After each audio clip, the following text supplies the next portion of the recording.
हुकूमत ने मखसूस नशिस्तों के मामले के ऊपर एक पोजीशन ली हुई है। अभी हालिया कानून साजी देखें जो इलेक्शंस एक्ट में तरमीम करके की गई है, या फिर इलेक्शन कमीशन जिसने नज़र सानी की दरख्वास्त दायर कर दी है और ये बताया गया है उसमें, या ये इस्तदा की गई है उसमें कि इस फैसले के ऊपर अमल दरामद करने में क्या मुश्किलात हैं या क्या एतराज़ात हैं।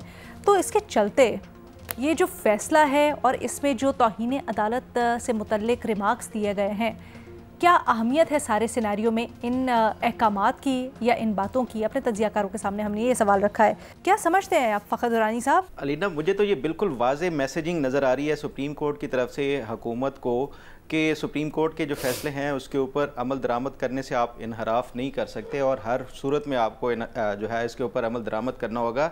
बल्कि इसी कॉन्फ्रेंस में जस्टिस मंसूर अली शाह ने एक और भी कहा कि अगर आपको ये नहीं मंजूर तो फिर कोई और निज़ाम ले आएँ, फिर हम उसको भी देख लेंगे। तो ऐसा लग रहा है कि ये जो मामलात हैं, ये जब अदालती छुट्टियां ख़त्म होंगी तो उसके बाद मुझे ऐसे लगता है कि ये मामलात बहुत ज़्यादा तसादम की तरफ या टकराव की तरफ जाते हुए नज़र आ रहे हैं, क्योंकि हुकूमत ने जो अपने तौर पे जो मैसेज दे दिया है वो बिल पास करके, और अब सुप्रीम कोर्ट की तरफ से ये जो कल एक जजमेंट में फिर आज जो फ्यूचर के जो हैं चीफ जस्टिस मंसूर अली शाह, उन्होंने आज फिर ये एक अंदिया दिया है, तो उससे बज़ाहिर ऐसा लग रहा है कि ये एक तसादम की तरफ मामलात बढ़ते हुए नज़र आ रहे हैं। लेकिन उसमें फिर हमें ये भी देखना होगा कि ये जस्टिस मंसूर अली शाह ये तो बिल्कुल दुरुस्त कह रहे हैं कि सुप्रीम कोर्ट के फैसलों के ऊपर जो है वो अमल दरामद करना हर सूरत में होगा, वरना फिर आइनी तवाज़ुन बिगड़ जाएगा। लेकिन उसी सुप्रीम कोर्ट के 2 जजेस जो है वो ये कह रहे हैं कि अगर कोई फ़ैसला गैर आइनी हो तो उसके ऊपर इदारे अमल दरामद नहीं कर सकते। और फिर उन्होंने जो कुछ सवालात उठाए, ख़ास तौर पे जो आइन की कुछ शिक्के हैं जिसका उन्होंने कहा है कि या तो इग्नोर किया गया है या ऐसे उनके ऊपर जो है वो जो फैसला था 12 जुलाई वाला उसके ऊपर उसकी रूह के मुताबिक वो नहीं किया गया।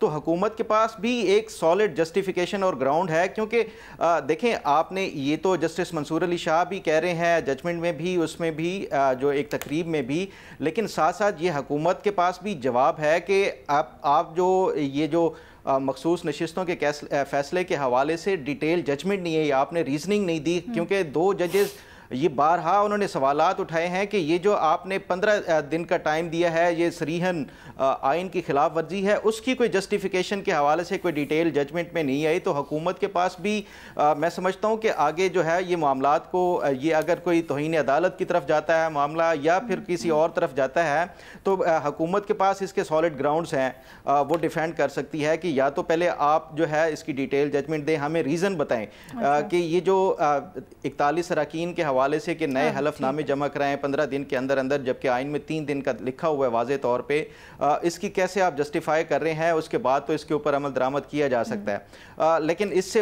ये तमाम तर जो मामलात नजर आ रहे हैं, आपको जवाब मौजूद है तो कहीं ना कहीं तौहीन की जो इम्प्लिकेशंस हैं, जो मुज़मिरात है, उससे बच सकती है हुकूमत, उनके पास जवाब मौजूद है। बेनज़ीर, बिल्कुल, मैं ये समझता हूँ कि ये हुकूमत के पास सॉलिड रीजंस है। एक तो सुप्रीम कोर्ट का अपना जो 2 जजेस का इख्तिलाफी नोट है वो एक बड़ी सॉलिड ग्राउंड्स है सर, लेकिन वो इख्तिलाफी नोट एक माइनॉरिटी नोट है, वो उस तरह तो अलीना इसमें कोई शक नहीं है कि उसके ऊपर कोई उसकी उस तरह लीगल वैल्यू नहीं होती, लेकिन जो उन्होंने पॉइंट्स रेज किए हैं उसमें वो बड़े वैलिड पॉइंट्स हैं और वो उन्होंने पूरे आइन और कानून के मुताबिक जो आइन और कानून की इंटरप्रिटेशन आप जजेस कर रहे हैं। टोक रही हूँ, लेकिन सर इस तरह से तो बहुत सारी जजमेंट्स मौजूद है जिनके ऊपर अमल दरामद होता भी है और उनमें भी डाइसेंटिंग नोट होता है। ये तो रिवायत है अदालत की, इसमें तो कुछ नहीं हो। अलीना, उन्होंने ये जो सुप्रीम कोर्ट की जजमेंट थी, जो अक्सरियती जजमेंट थी, शॉर्ट जजमेंट थी, उसके मुकाबले में एक अक़लियती डिटेल वो बताया और रीजनिंग दी है कि क्यों ये जो सुप्रीम कोर्ट का जो फैसला है उसके ऊपर अगर अमल दरामद नहीं होता तो इदारे नहीं। देखिए फैसला क्या कहलाता है, उसमें डिसेंटिंग नोट्स होते हैं, सही। अल्टीमेटली फैसला कौन सा जो है स्टैंड करता है, फैसला तो मेजॉरिटी जजमेंट स्टैंड करता है। 4-3 का फैसला हुआ जुल्फ़िकार अली भुट्टो केस में, जुल्फ़िकार अली भुट्टो को फांसी हो गई। चीज़ ये है कि डिटेल्ड जजमेंट तो ज़ाहिर है आएगा। मेरा ख्याल है गवर्नमेंट इन हेस्ट नज़र आ रही है। गवर्नमेंट को अपील करने से पहले वेट करना चाहिए था ना डिटेल्ड जजमेंट का।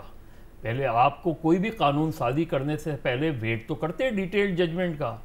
आप दो जजेस की चीज़ों को तो आप कह रहे हैं, बातें कर रहे हैं, लेकिन पहले पूरा फैसला तो आने दें, उसकी तफसीलात तो आने दें, उसमें रीजनिंग्स भी होंगी, اس فیصلے کا انتظار تو کرنا چاہیے. اس فیصلے کے بعد اپیل کرتے ہیں, اس سے فیصلے سے پہلے ہی آپ نے اپیل کر دی وداؤٹ نوئنگ کہ واٹ از دی ایگزیکٹ جس کے اوپر عمل درآمد کرنا ہے. آپ کو انتظار کرنا پڑے گا نا, جب تفصیلی فیصلہ آئے تفصیلی فیصلے کو دیکھنا ہے. اب تفصیلی فیصلے میں یہ تھوڑی کہہ سکتا ہوں کہ تفصیلی فیصلہ فوراً نہیں آئے, کب آئے, وہ تو ججز پہ یو آر ایبسلیٹلی رائٹ. لیکن میرے سوال صرف یہ ہے کہ ایسی صورتحال میں کرے گا علینا فیصلہ اسٹینڈ کرے گا 8 ججز کا. بالکل صحیح, ٹھیک ہے. فیصلہ تو وہ اسٹینڈ کرے گا, یا اگر ریویو میں اگر کوئی چیز ہوتی ہے وہ تو ایک الگ بات ہے. عمل درآمد نہیں ہوتا, آپ کیا سمجھتے ہیں؟ یہ جو فخر کہہ رہے تھے بالکل ٹھیک ہے. دیکھیے یہ بہت ہی کیٹیگوریکل ہے کیا کہ اگر فیصلے پہ عمل درآمد نہیں ہوتا تو اس کو آئین کے ساتھ کھلواڑ سمجھا جائے گا. سر کیا حکومت کے اوپر توہین عدالت لگے گی؟